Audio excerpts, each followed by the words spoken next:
Welcome. Welcome to today's panel. Folks are just joining, but my name is Michelle Vegan-Ralston from Common Spark Consulting. Thank you for attending today's webcast, Financing the Electrification of Our Built Environment. I have just a few housekeeping announcements, and then we'll move quickly on to our speakers. As a quick reminder, your screen is customizable using the various widgets found at the bottom of your screen, so take your time to find the best layout for you. Presentations are available to be downloaded as PDFs from the resource list in the menu. And all of you right now are in listen-only mode, but I invite you to submit questions to the Q&A box anytime during the webcast, and I'll be organizing those for our presenters. It's likely that they will respond to them, mostly in the Zoom discussion room that we will open immediately following the presentations. And you can find that link either in the Zoom widget at the bottom menu, or you can download the daily Zoom link PDF available on the Engagement Hub. Just so you know, all webcasts will be available for on-demand viewing in just a few days. And of course, please complete the evaluation form after your last webcast. There is a $25 credit towards next year's, fingers crossed, live Finance Forum event, and your feedback is always helpful. Lastly, we want to thank our sponsors and partners for the support of this Finance Forum and virtual gathering.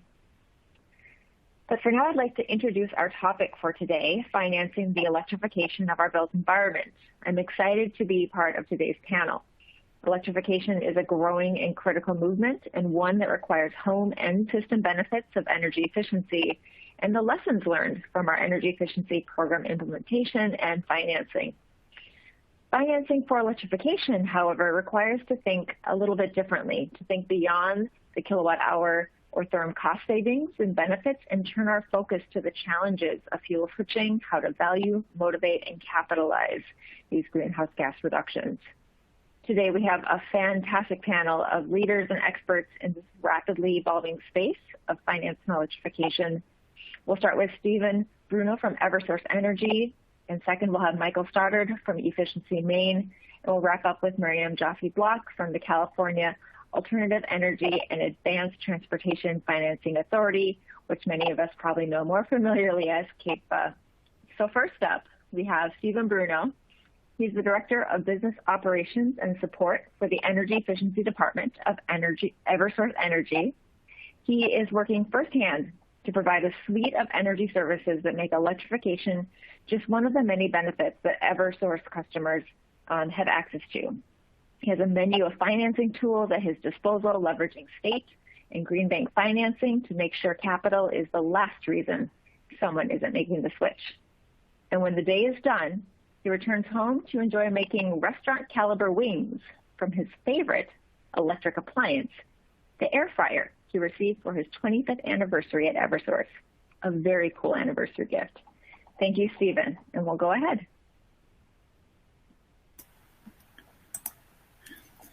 Welcome, everyone, and thanks for that nice introduction. By the way, the color is red, kind of interesting in the kitchen. But welcome, everyone. Once again, Steve Bruno from Eversource Energy. Happy to be here. Kind of bummed out that this is a virtual event versus in person, but I'm going to run through some slides and looking forward to the opportunity to chat or ask questions at the end. So I'll give a little bit of background on Eversource. It operates across 3 states, Connecticut, Massachusetts, and New Hampshire. It's currently the largest energy company in New England, about 9,300 employees across all the 3 states, serves about 4 million customers between electric, natural gas, and water, with electric being the predominance of customers. In terms of energy efficiency, a lot of good rankings over the years in terms of ratings for energy efficiency savings, ACEEE rankings, and then Cirrus rankings and Forbes information as well. But in terms of the budgets, the energy efficiency budgets across all the 3 states for Eversource are approaching approximately $700 million. That includes the core energy efficiency programs, plus other investment opportunities in terms of electrification measures and demand response, active demand response, and other areas, EV. In terms of what we're trying to do in the 3 states is basically align the energy efficiency and electrification measures together, so that we can, when we go into someone's home, for example, and they're getting a PV system, we can make sure that the system is right sized. So we try to do weatherization measures before PV. We have alliances agreements with the Green Bank, for example, in Connecticut, where they're doing some PV projects, and we try to make sure that the homes are weatherized appropriately. Similarly, for heat pumps, we want to make sure that homes are weatherized before heat pumps are installed. So those are kind of the goals, but it kind of fits within the states where they're trying to have comprehensive energy strategy along with electrification. Some of the measures that we put in the categories of energy efficiency and electrification include heating, water heating and cooling. And so that a big one measure obviously is heat pumps. Heat pumps are a big area of focus across the 3 states, and one of the electrification energy efficiency measures, looking for increased efficiency as well. Solar PV, mentioned that one. Weatherization, the measures that we include for weatherization, some examples are, insulation, duct sealing, pipe wraps, things like that, weather stripping. We also do some work with EV charging stations, net zero buildings, and active demand response. I'll get into those programs a little bit, ultimately ending with some information on the financing programs to help us bridge the gap. In terms of active demand response, ADR, active demand response, we have programs set up for both residential customers and commercial customers across all 3 states. For the large C&I customers, that's traditional methodologies where they would be dispatched to reduce building load, whether it's lighting or cooling in the summertime or heating in the winter, daily dispatch. On the residential side, we also talk about things like Wi-Fi thermostats. That's probably the predominant measure right now to reduce load. And then we provide, within these 2 programs, C&I and residential. C&I is more of a pay per performance-based approach, whereas residential is more of enroll and participate approach. But residential thermostats for Wi-Fi, residential batteries, dispatching the batteries that have storage in them, and then the EV charging stations. And then I put some information here in terms of the rebates that we're offering, but that's on the active demand response side. In terms of 2020 performance, across the 3 states and the technologies shown there, we were able to reduce peak load by 150 megawatts. And as I was alluding to before, we try to combine offerings for residential and C&I customers with energy efficiency, demand response, and electrification measures as well. Residential, when the contractors that perform the weatherization services go into customers' home, we like them to provide information booklets that talk about Wi-Fi thermostats, for example, be able to install those at the same time. On the C&I sales staff perspective, they work on retro commissioning projects, they work on energy efficiency projects, and also charging stations and others. So we kind of do the cross-marketing and cross-sell across energy efficiency, demand response, and electrification measures. In terms of barriers and solutions, and I've seen this in the other presentations I've been watching as well in this conference, there's barriers that are typical to electrification and energy efficiency that are more along the lines of factors such as economic factors versus the actual technical solutions, which is kind of good. So it's more of an economics decision than it is the technology decision. So some of the barriers for the economic side are the prices of fuel. What's the relative change in fuel oil versus electricity, or natural gas versus electricity, and then also the capital cost. Sometimes to go from a traditional HVAC measure to a heat pump, for example, the capital cost barrier is higher for customers. So we like to offer customer solutions in 2 parts, I guess I would say. One part being the incentives to actually make the investment into the particular technology. And that's incentives, point of purchase rebates, pay per performance, as I mentioned, on the demand response side. And then we offer rebate programs for heat pumps, X dollars per ton, rebates for furnaces and things like that. And then we also provide comprehensive offerings. So on the C&I side, for example, if you do multiple measures, multiple end uses, the incentive that you may get will be increased because you're being comprehensive. But so the incentives is kind of part 1 of the solutions to get customers into these electrification measures. And then part two would be financing options. And financing options, we kind of categorize into third party and on bill. And some of those may be on bill with third party, but the distinction we're going to talk about is third party versus on bill. In terms of financing options for the off-bill third party, basically you have a contract between a lender and a customer. Typically, the energy efficiency programs support the investment by providing an interest rate buy down. In this case, would be directly to the lender, and then so the customer receive either low cost or no cost financing. And then we offer these types of programs to both residential and commercial customers. The next couple of slides will go into a little bit more specifics on the programs, but just want to kind of give a high-level categorization of the types the way we look at it. Then we have third-party financing programs that are on bill. We basically facilitate the fact that a lender has a contract with a customer, but the customer seems to have a preference to having that loan being payable on their electric bill. So we facilitate that process. In those situations, especially in the residential side, we would have a third-party loan originator and servicer, and they would in turn enter into the contract with the customer, but then provide the customer with an on-bill repayment option. Similar in this respect as well, we would provide an interest rate buy down to provide low, attractive financing rates to the customer, and we do that for both residential and commercial customers. In terms of ratepayer-funded programs that are on bill, in other words, the funding source came from not the lender, it came from another mechanism, whether it's in the customer's utility rates or other ratepayer-funded type programs. Contract between the utility and the customer, low or no interest rate costs to the customer, and offerings to residential and commercial customers. I will say before I go into some of these details that the administrative effort sometimes on the on-bill portion on the electric bill does create some increase in administrative costs and additional customer service costs in terms of answering customer questions on how much they're paying off and things like that. But conceptually, it seems to be an easy sell for customers to have this option that they look forward to, where on their monthly electric bill, the loan is sitting there as well.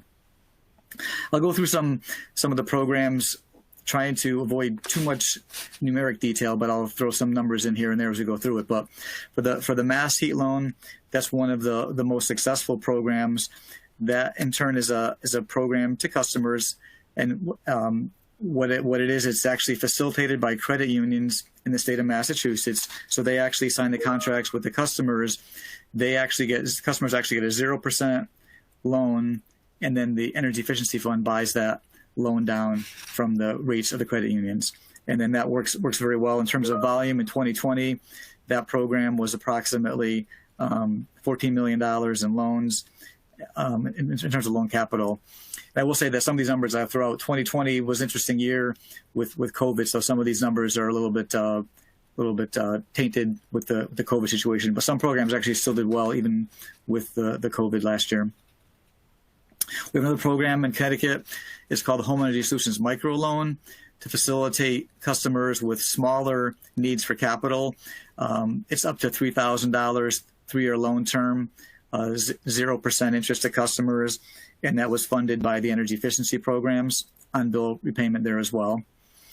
In Connecticut, there's also a heating replacement loan that allows up to $15,000 per customer for projects, 10-year loan term, very attractive.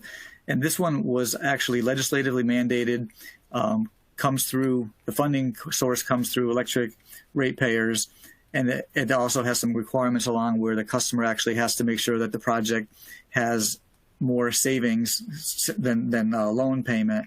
So they often have to participate with a higher down payment to make that kind of project be cash flow neutral. But we do have a lot of takers on that, $15 million in loans last year in 2020 as well. The Smarty loan is offered by the Connecticut Green Bank, and then we partner with Green Bank a lot of energy efficiency, renewable type projects. That program is very successful as well, up to 10 years. Credit unions as well provide the financing for the customers, and the volume in that program is about $15 million. And then New Hampshire has some programs as well They have an on-bill component as well for residential customers, up to $15,000, up to 10 years. And that was funded through ARRA grants and REGI. A couple other residential programs, an energy conservation loan program in Connecticut that was funded by the state of Connecticut, Department of Economic and Community Development, loans up to $25,000, up to 10-year terms, primarily helps customers in the income eligible area. That customer class gets the most of interest rate subsidies. And what that program does is it's funded, the interest rate buy down is funded by the Energy Efficiency Fund. So it's administered by a third party entity, but we provide the interest rate subsidies. And then for the, there's also a multifamily loan program, third party administrated, and we help provide interest rate buy downs for it. So that was just the residential programs, just a wide variety, but they're all doing pretty well. The top two, I would say, though, in that program were the heat loan, and then basically both heat loans, one in Connecticut and one in Massachusetts.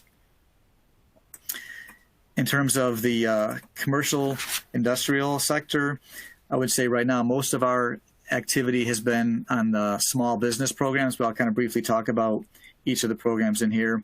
But the C&I loan program, loans from $2,000 up to $1 million, 5-year loan term. That's a third-party loan program where we provide interest rate buy downs to the customers, but directly to lenders, and the customer receives a low interest rate loan.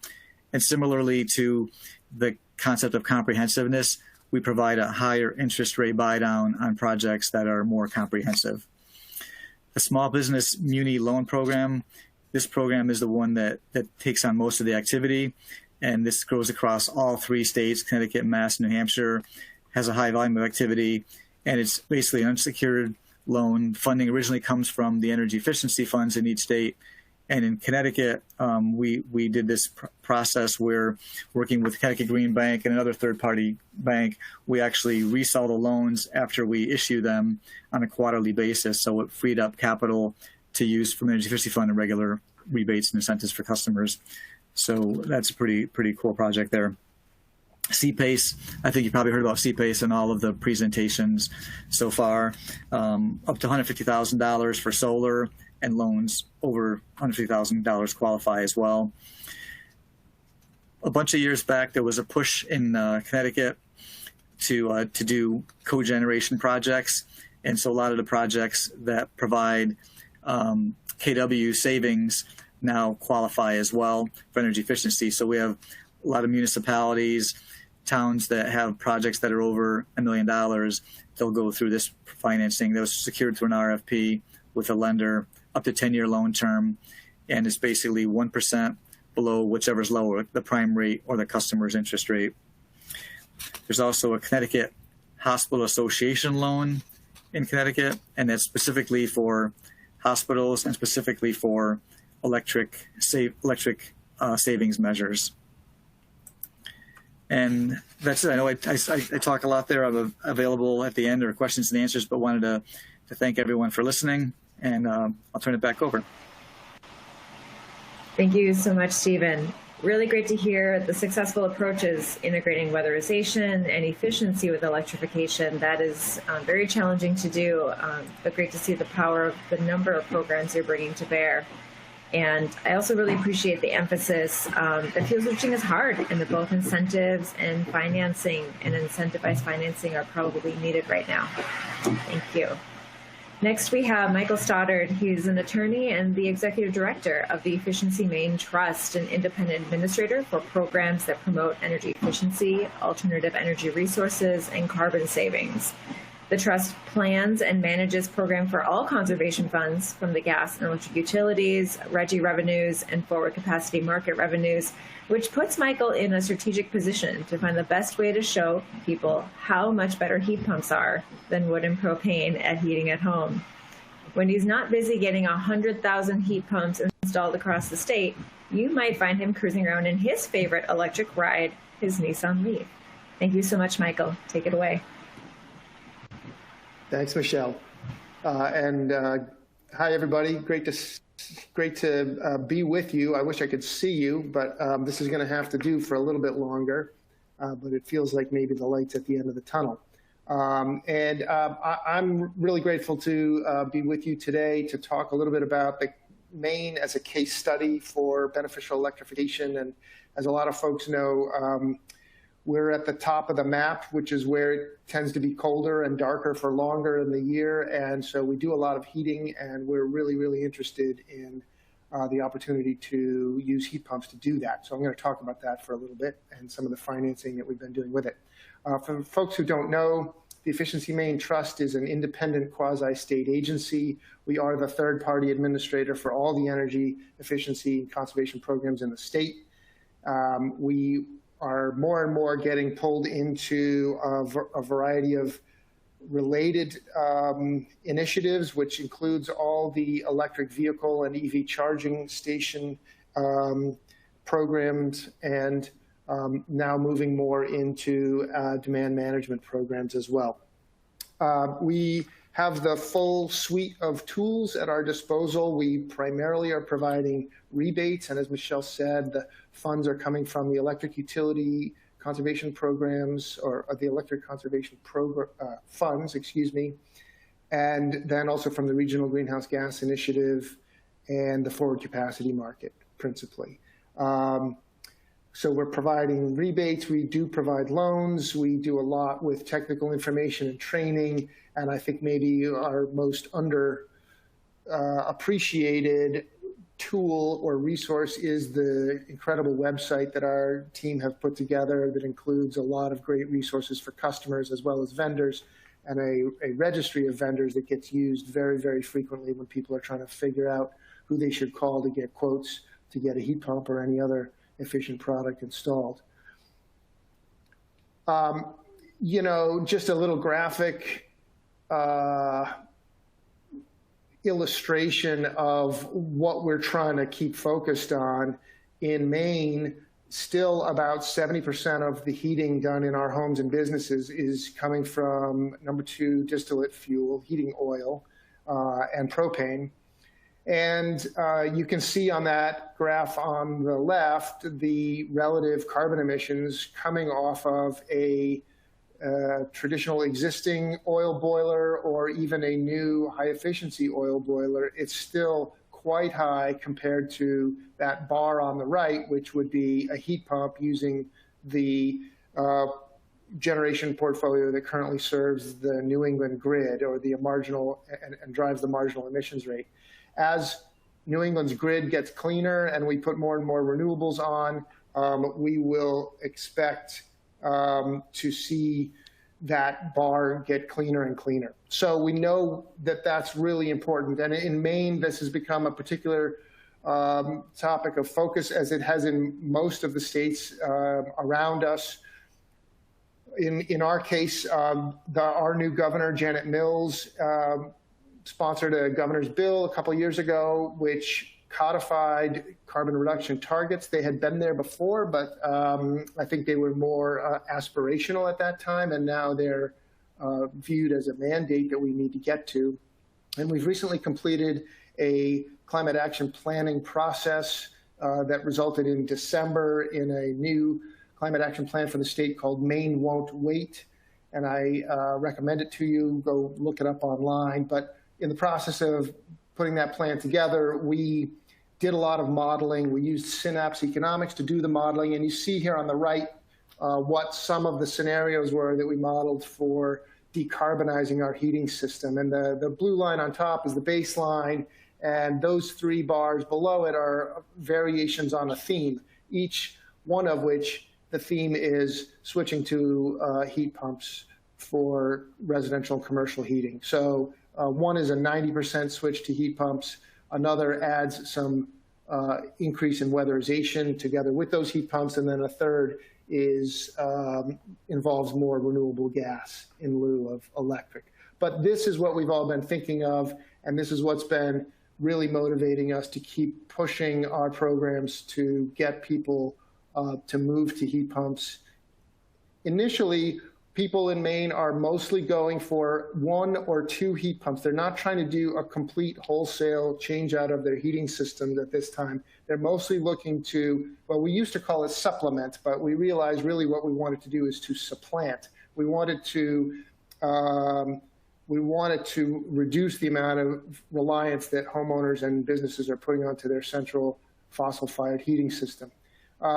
In any case, this is the number of heat pumps that we've installed over the last 7 or 8 years. You see that on the sort of the left 2/3 of that graph. And you see it broken out by sector: residential, commercial, and some low income. And that gets us through FY20, which was the most recent complete year of reports. 2 years ago, the governor also introduced a bill setting a goal for us to expand by another 100,000 heat pumps in Maine. And you see that dotted black line. That would be the goal if we could reach adding another 100,000.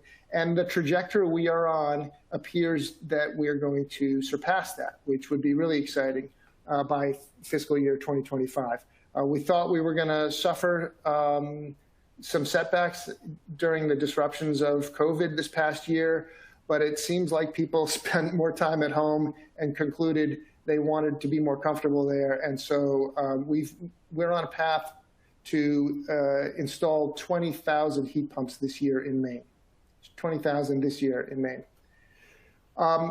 And that feels great. That feels pretty successful. But when we look at where we need to get by 2030 to meet our climate action plan goals, we realize we're just getting going. So we're just getting started. And that gray triangle or wedge there illustrates the continued increase in the ramp-up rate that we're going to have to do if we want to meet that target.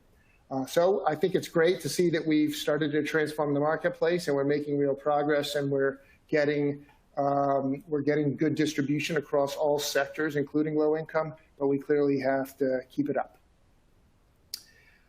So a little bit about the programs that we've designed to help with that market transformation. Not unlike what Stephen was talking about, we have some straightforward and hopefully very simple rebate programs. We offer between $400 and $800 on, between $200 and $400 on a first heat pump, and between $400 and $800 on a second heat pump, depending on what tier you buy. We've set the bar very high on the heating system performance factors, so we require a minimum of 12 in most cases, with an exception for multi-heads, which can be a little lower than that. And in the case, if you want the higher tier rebate, you have to go up to a 12.5 HSPF. And if in the cases where we're doing direct install for low income customers, or if we also have an enhanced rebate for moderate income customers, we're looking for a 13.0. So pretty high standards for those heat pumps. The financing that we offer to go with those rebates is a suite of products. We have both secured and unsecured loans. We will go down as low as $1,000 and up to $15,000. We'll stretch it from 5 years all the way out to 15. You see the interest rate there. Those are not zero interest, so we haven't been getting any pushback about the interest rates, and we have no fees. So it's a very simple thing. We run it through Knife out of Allentown and have really enjoyed our partnership working with them as they do the underwriting and the loan servicing. The credit criteria are pretty forgiving. We'll go down as low as a 580 FICO score, and you see the debt to income ratios and absence of defaults or delinquencies. But if folks can find themselves in those criteria, they're good to go. By the way, that loan fund was capitalized by a grant from the ERA funds back in 2010 in the first federal stimulus, and we've been rotating those funds through or revolving them through consistently since 2011. The uses for which those loans are allowed is anything that runs through our home energy savings program and would be an eligible measure there. Most noteworthy, of course, would be the heat pumps and the heat pump water heaters, but these other measures would be eligible as well. One thing that is not currently eligible would be an electric vehicle or an electric vehicle charger. We do require that people use someone who is registered through our registered vendor process, and in those cases, we'll do the payments direct to the vendor for the loan disbursement. Changing gears a little bit to talk about the commercial side of the house, we do also have a rebate program that's pretty robust for commercial customers. We do differentiate between small business and all other non-residential. So the small business folks are getting an enhanced rebate, a little bit like the low and moderate income rebate. In that case, it could be up to $1,600 for a single zone system, and you can get 3 of those. So you could get up to $4,800. We, again, have set a pretty stringent minimum efficiency standard on those units. And for everyone else, you can see that depending on the number of zones that you put heat pumps into, we have these tiered system of rebates. There is also financing for the small businesses, and I should note that in Maine, our definition of small is a little bit smaller than what I think you have in most other states. We're really talking about the small general service customers, which are smaller than 25 kW in demand. That's a mom and pop shop. You know, these are not sizable loads. So here in this case, our loan product will allow for loans of between $2,000 and $10,000 at a 4.99 APR rate.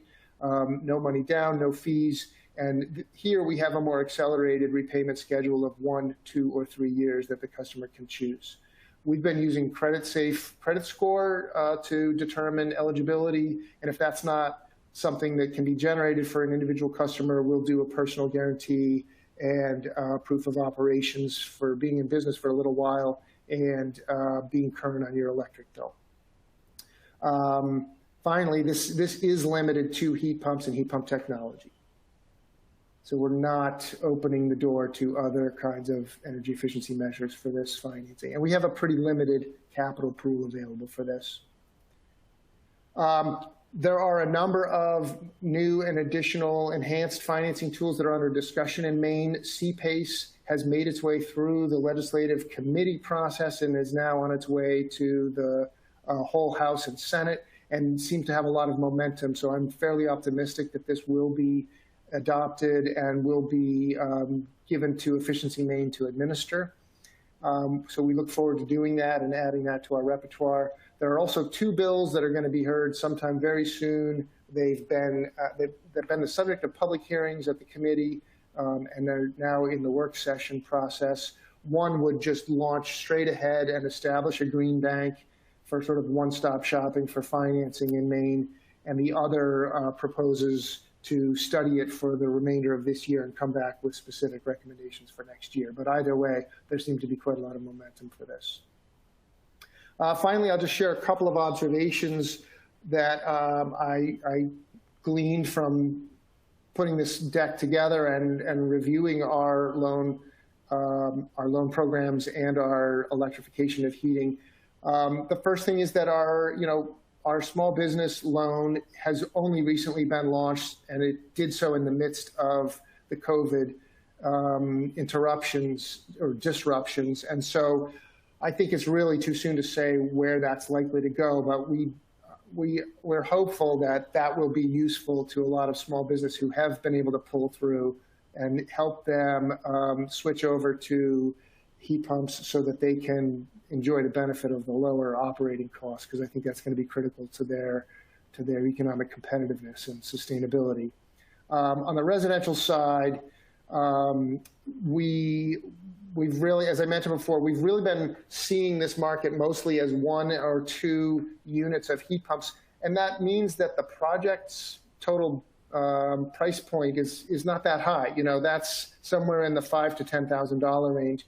And for the last 5 or 6 years, people seem to not need our loans to do that. They're either paying for it out of their own savings, or they are refining, they're taking money out of when they refi their house or doing a home equity loan or something like that. But as you can see here, only about 5% of all the loans that we've given out have been for heat pumps.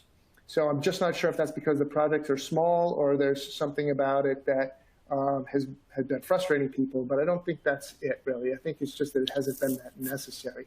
As we go forward and see more whole house conversions, those project prices are going to go up, and I think the need for loans is going to be much more important than it has been.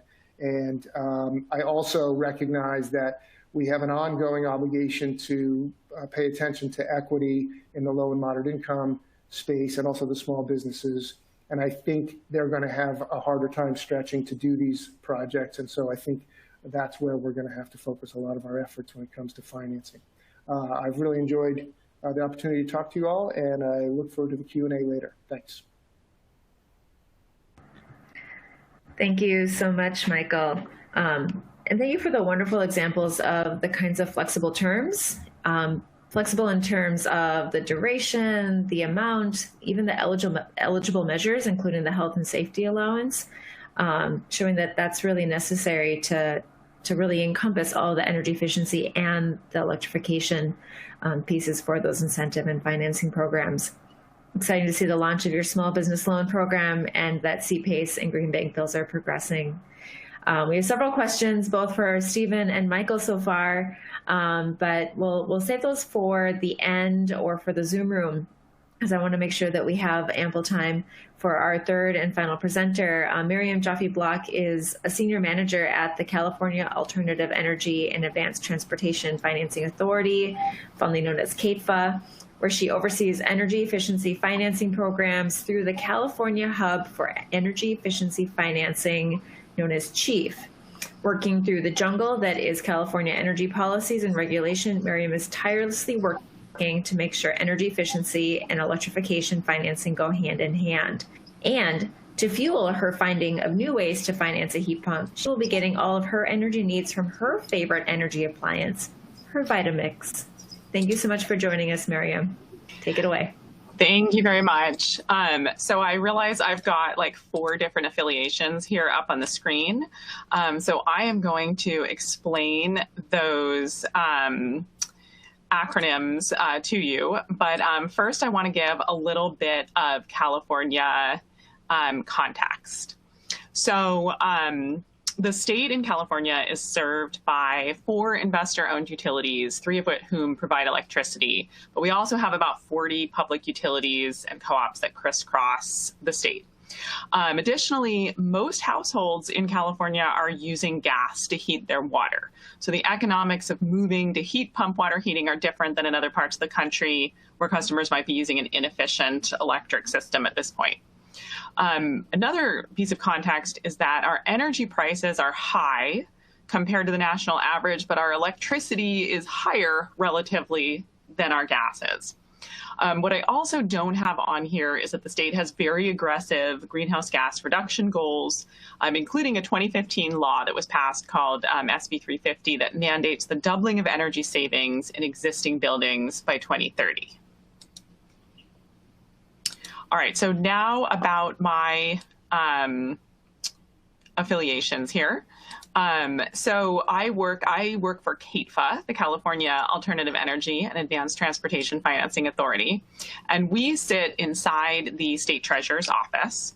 But our programs that I'm going to talk about through the California Hub for Energy Efficiency Financing, or the CHIEF, have actually been authorized by the California Public Utility Commission that uses ratepayer dollars, or authorizes the use of ratepayer dollars from the investor-owned utilities to fund energy efficiency programs.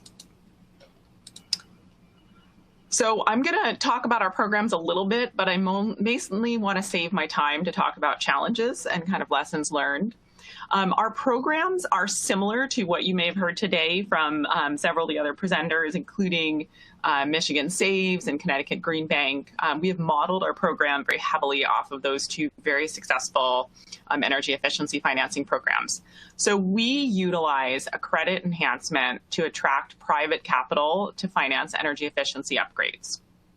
And so the idea is that we provide them with a loan loss reserve, and in exchange, the finance companies are able to offer better terms or broader approvals. Contractors can present customers with a deal they can't say no to, and the customers can then take on larger projects or more comprehensive projects or higher efficiency, and then the state saves, meets its energy reduction goals. So we have in our residential program, which is called REAL, we have 8 credit unions. Their rates are between 2.95 to about 8.12% right now. And a borrower with a 580 FICO score can basically not walk, but metaphorically do their online application, and they can get a 15-year loan for 5.49%, which just won't happen off the street here. So we see very effectively the use of that credit enhancement in terms of lowering that interest rate and extending those terms and broadening those approvals. We've got about 500 contractors enrolled, and we have recently done our first 20 million through the residential program and are looking forward to a series of operational improvements and scaling. In our small business program, we similarly see that the loss reserve has led the finance companies to be able to extend their terms out longer, reduce their interest rates, allow measures they otherwise wouldn't allow for financing, or approve businesses like new businesses, restaurants, or industries that otherwise wouldn't qualify. We work with several lease companies, including Ascentium, who I know is here at this finance forum, as well as Renew Energy Partners. So we support traditional financing and also service agreements and what we call savings-based, or sometimes energy efficiency service agreements through our program as well.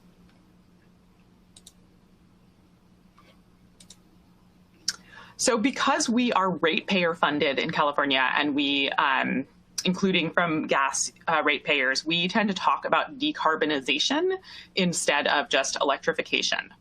And so what's interesting about our program is we weren't actually set up to run electrification or decarbonization programs. We were really just created to leverage capital for energy efficiency and demand response. And we're not a program on the ground per se. We are not out there knocking on doors promoting energy efficiency measures. We're really the financing solution, and we are the financing for upgrades that may come about as part of a utility educational effort or rebate program, or mainly through contractors looking for solutions for their customers, or sometimes through a broad statewide marketing effort. And you'll see down at the bottom of my slide, we have this Go Green financing. I didn't explain that on the first one, but that is our public-facing platform. And that is similar to what I think Bert described earlier as Connecticut uses the Energize Connecticut. Okay, I apologize. I hit something on my little control panel here, and now I have lost my live view of the slides. There we go. Okay. All right, so I'm going to show you some data from our residential program. And we are very impressed with the numbers in Maine and hope to get there soon, but we're a newer program. And so our numbers are pretty small, but it is kind of interesting to look at how we've been able to support heat pump technology. And that is really the way that we've been able to use the financing authorization that we have to support decarbonization, has been to support the financing of heat pump technology. So as I mentioned, we've done about $20 million in our residential program.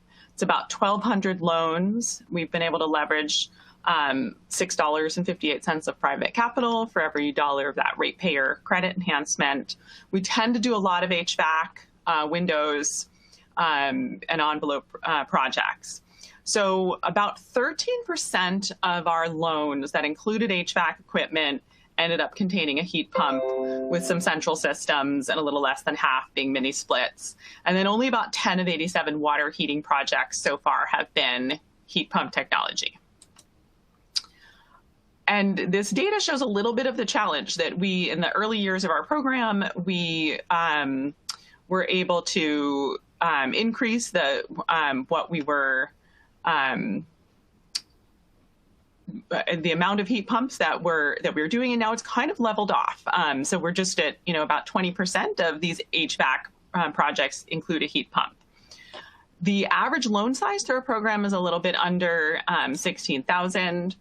A little bit under 17,000, and heat pump projects tend to be a little bit more expensive, although this number actually compares the size of a heat pump project with a general project. It's not actually heat pumps to HVAC overall, but it's pretty close because so many of our projects are HVACs. And what's also interesting is that we are pretty successful with reaching LMI communities, in that over half of our loans and loan volume have gone to properties in LMI census tracts. But if we look at heat pumps to underserved customer, this is primarily LMI, it might include a few low credit scores, we're not quite hitting that over half. So we have fewer of our heat pump projects going into LMI census tract homes, and not totally sure why that is. Could be because the loan size is a little bit larger, but we have some work to do there. All right, so what's working? Let's talk about that. We've always allowed heat pumps in our program. They've always been on our list of eligible measures. So that has been good from the get-go. We've always been able to say that. But what's most probably important, and I think this was touched on in an earlier presentation, is that the financing for the program can include any cost that's necessary for a customer to make an upgrade, anything that's legally and practically necessary to install that measure. So that's typically been patching or painting after a wall was cut into, or could include permitting. But in the case of heat pump technology, it could include a water heater relocation. So, sometimes the water heater needs to be moved outside, or it could include an electric panel upgrade if necessary. And the lender gets that credit enhancement, so that way there's no kind of additional hurdle for the customer. In addition, the long repayment terms, the ability to go out to 15 years, sets us up really well to do these projects. And then we've got a solid base of contractors who have used the program to help a customer finance a heat pump, so that kind of sets us up as a base to grow on.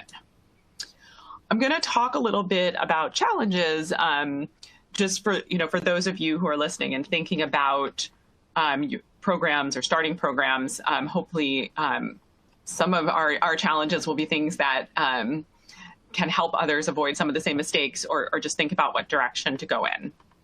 So I think our biggest challenge with electrification and heat pump technology adoption is that we have these 45 public utility or cooperative utility jurisdictions that are providing electricity in the state.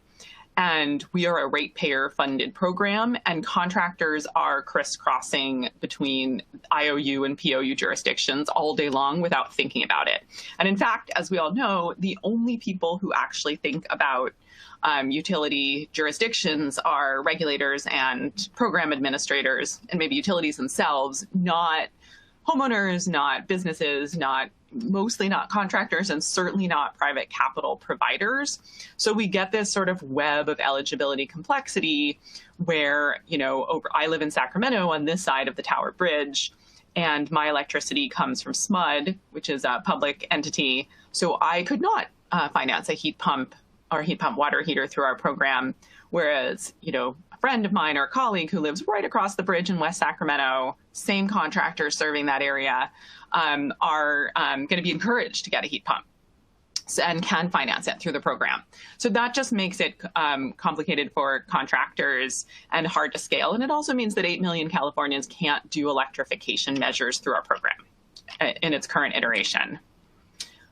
Some other challenges are the funding silos also mean we can't do comprehensive decarbonization because we can't credit enhance that solar and battery storage portion of the project if a customer wants to do it. So in effect, our residential lenders don't offer financing of those measures through the program. We also, thinking about program setup from the get-go, when our program was authorized, the evaluation criteria was really set up to look at kilowatts and therms reduced, not other metrics that might be more appropriate for decarbonization. I mentioned already the fact that water heating tends to be, while not cheap in California, in some ways less expensive than electric water heating. And there are a lot of folks working on the economics of heat pump water heaters and time of use rates and all that. And we want to be sort of ready to be there with the financing when some of that, technology gets worked out. But that's sort of a contextual challenge. I think people will talk sort of commonly about the workforce challenge of contractors' knowledge about heat pumps. We have anecdotally a sort of high volume contractor who does a lot of work through our program will tell us that he's got 30 staff out there in the field and he only trusts 5 of them to do a heat pump. But beyond that workforce challenge, we also have a little bit more sort of mundane kind of program coordination stuff to think about, which is that we have 500 contractors in our program who are mostly HVAC and insulation and plumbers and people who see themselves as energy or home performance contractors. We don't enroll electricians in our program, but how do we coordinate those panel upgrades? You know, the financing is allowed. We can credit enhance that portion so the lenders will do it, but practically, do we enroll those electricians in our program? And also the payment coordination sometimes with the lenders is not as smooth as we'd like it to be. A few opportunities moving forward. We are really excited about a new offering coming from our residential program where we have created a streamlined microloan pathway for loans under $5,000. We're working with Enervy, who is an implementer that runs an online marketplace for several IOUs in California, and One Finance, who's a fintech provider. It's an internet-based financing company backed by a regulated bank. And we're going to offer a point of sale, a real loan at the point of sale, which means a customer can go onto Enervy's marketplace, shop for an energy efficient appliance, and then click and get instantly approved, hopefully, for a real loan at a rate of under 8.5%. And customers will be able to buy their heat pump water heaters online, which is super exciting. And a little bit scary from a compliance perspective. So that's another challenge with this opportunity is how do we balance that exciting scalability as customers do buy more and more of their appliances online, but also make sure we are figuring out the permit compliance and professional install and the performance of those heat pumps as they are bought online. Another opportunity is that we are looking to become a truly statewide program and a truly comprehensive program. So we are seeking approval from the Public Utility Commission to incorporate non-ratepayer funding into our program, which would allow us to offer that credit enhancement for electric projects all across the state. And we think this would have tremendous benefit for IOU ratepayers also because the simplified eligibility rules will just make participation so much easier for contractors and private capital. And we've seen a lot of support for this as part of the current clean energy financing proceeding that's taking place in California. One source of funds for that could be the Clean Energy Accelerator that Jeff Shub presented on earlier today. We're also seeking approval to offer that credit enhancement for solar and storage. This is kind of more controversial in California right now, but we are optimistic to be moving towards comprehensive and statewide. Just a few other kind of smaller ideas in motion is, I've mentioned that most of the heat pump technology we've done has been sort of a passive. Demand is too strong of a word. We tend to say here that financing doesn't create demand on its own. It just removes a barrier. But we could have some more deliberate integration of efforts with some of the IOUs, or in California, we have regional energy networks, and BayRen in the Bay Area is doing a lot with heat pumps. And so we're excited to kind of integrate efforts with them. SoCal Edison is also doing a lot of heat pump rebates right now.